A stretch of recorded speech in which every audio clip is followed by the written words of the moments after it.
In today's video, I'm going to teach you how to use Grok 4.5 for free. We'll begin right from the Grok 4.5 welcome page so you can see what the platform looks like before getting started. If you're not there yet, open Google in your browser and search for Grok 4.5, or simply search for Grok. Once the search results appear, click the official Grok website to open it. After the page loads, look for the Sign In button and click it. You'll then be asked to choose your preferred sign-in method. Select whichever option you want to use.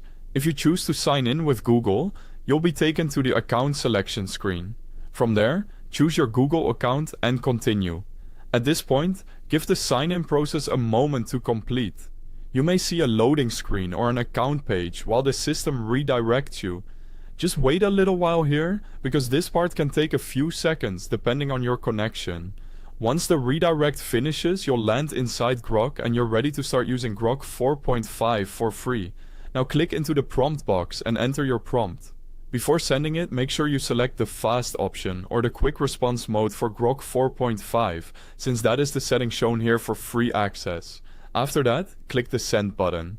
Grok will begin generating a response. Give it a moment for the answers to load. Once the response appears, you can read through it and continue the conversation.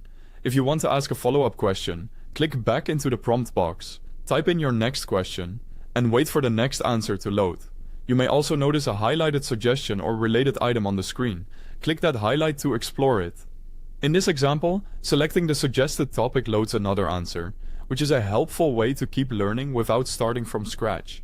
This can save time if one of the suggested prompts matches what you want to know next. If you want to begin again with a fresh conversation, click New Chat. A new chat window will load, and you'll be back at a clean prompt box, ready to enter a completely different request. And that's it. That's how to use Grok 4.5 for free, from searching for the site, signing in, sending your first prompt, asking follow-up questions, exploring suggested responses, and starting a new chat whenever you need to. Thanks for watching, and I'll see you in the next video.